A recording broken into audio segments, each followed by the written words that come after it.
Classes students, जैसा कि हम लोग अभी तक स्टडी कर चुके हैं कि क्रिस्टल क्या होते हैं और उसके टाइप्स क्या होते हैं। जनरली हम लोग जानते हैं कि जो क्रिस्टलाइन सॉलिड्स होते हैं उनके जो पॉइंट्स होते हैं, जो कण होते हैं जिससे वो मिलकर बना होता है, वो हम लोग जानते हैं कि उनकी एक निश्चित ज्यामितीय व्यवस्था होती है, रेगुलर अरेंजमेंट होता है। अब उसी रेगुलर अरेंजमेंट से ही हमारा क्रिस्टल जालक निकल के आया है। जनरली होता क्या है कि जो क्रिस्टल जिन पॉइंट से मिलकर बना है, अगर उन पॉइंट्स को हम मिलाते जाते हैं तो उन पॉइंट्स को मिलाने के बाद एक ज्योमेट्री बनती है और उन पॉइंट्स के बीच में थोड़ा स्पेस भी होता है।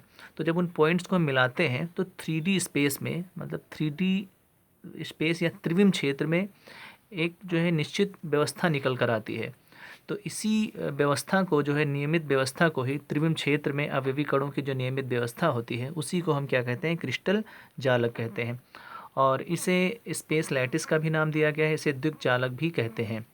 तो इसकी हमने दो डेफिनेशन ले रखी हैं, एक तो वो ऊपर वाली और ये नीचे जो अथवा करके है। इसमें क्या है, क्रिस्टल के अवयवी कणों तथा उनके मध्य का अंतराकाशीय स्थान मिलकर क्रिस्टल जालक का निर्माण करते हैं।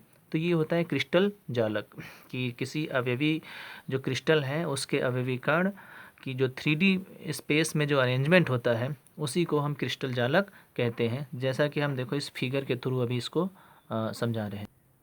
तो ये देखिए, हमने इसमें क्रिस्टल जालक की स्ट्रक्चर बना रखी है। जैसा कि हम लोग जानते हैं कि जो क्रिस्टल होता है वो अवयवी कणों को, ये जो पॉइंट्स बने हुए हैं ब्लैक कलर के, ये इन्हीं को हम अवयवी कण कहते हैं। तो ये जो पॉइंट्स बने हुए हैं किसी क्रिस्टल का, कोई क्रिस्टल ले लिया है, अब उनके पॉइंट्स को जो हमने मिलाया है, तो पूरा देखिए जब सभी को मिलाया तो एक क्यूब साइड की, पूरी क्यूब टाइप की एक स्ट्रक्चर बन के आ रही है। इसी को 3D ज्योमेट्री कहते हैं।